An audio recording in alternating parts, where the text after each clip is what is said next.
Hello, আসসালামু আলাইকুম। কেমন আছো তোমরা? আশা করি সবাই ভালো আছো, আর আমিও ভালো আছি। দেখো, আমার মেয়েকে নিয়ে আমি আবারও বাজারে যাচ্ছি। আমাদের এখানে প্রতিদিনই কোনো না কোনো বাজার থাকে, তবে আজকে যে বাজারে গেছে এটা মোটামুটি কাছেই ছিল। কালকে ছিল 31 তারিখ। আমি 31 তারিখ কাউনিয়া বাজারে গেছিলাম গরুর গোশ আনার জন্য, আর আমার মেয়ের বার্থডে উপলক্ষে কিছু কেনাকাটার জন্য। তো কাউনিয়া বাজারে আমি গরুর গোশ পাইনি, আমার যেতে লেট হয়েছিল, তাই যেতে যেতে ওগুলো বিক্রি হয়ে গেছে।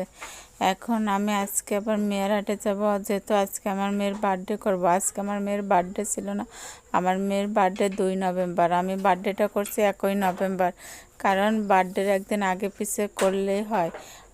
আমার শুনেছি নাকি বার্থডের দিন না করাটাই ভালো, তাই আমিও চেষ্টা করছি বার্থডের একদিন আগে পিছে করার। আর বার্থডে করার তেমন একটা উদ্দেশ্য ছিল না, তোমার ওই পোলাপানের আনন্দ দেবো এই জন্য। দেখো, আমি বাজারে চলে আসছি রিক্সা করে, আর বাজারের দুই সাইডে এরকম সবজি নিয়ে বসা ছিল। আর আমি এখানে যেহেতু নতুন আসছি, আমি ওভাবে চিনি না যে কোন জায়গায় কোনটা বিক্রি করে, কিন্তু বাসার কাছেই ছিল, বেশি দূরে ছিল না। এখানে দেখো, আমি খুঁজতেছিলাম, আর আমার এলাকার বা আমার গ্রামের আশেপাশে যারা আমাকে চিনে তারা আমাকে জিজ্ঞেস করছে যে তুমি কেন আজকে বাজারে আসলে। আমি বলছিলাম যে আমি গরু গোশ নেওয়ার জন্য। তো আমাকে তারাই দেখাই দিচ্ছে অমুক জায়গায় যাও, ওখানে গরু গোশ পাবা। এই যে দেখো, মাছের বাজার, আমি মাছের বাজারে চলে আসলাম। মূলত মাছের বাজারে গরু গোশটা পাওয়া যাবে, এক সাইডে গরু গোশ আছে।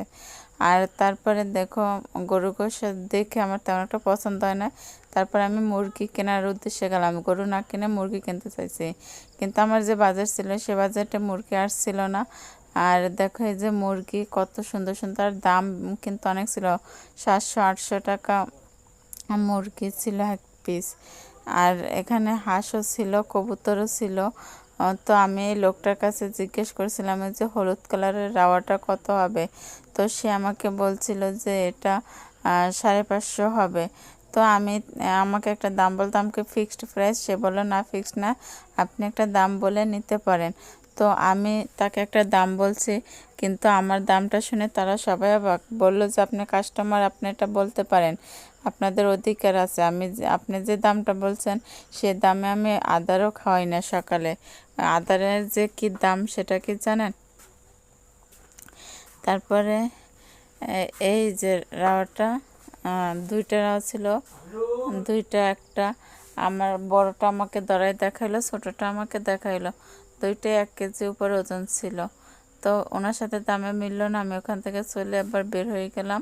এই যে আবার সবজি বাজারে চলে আসলাম।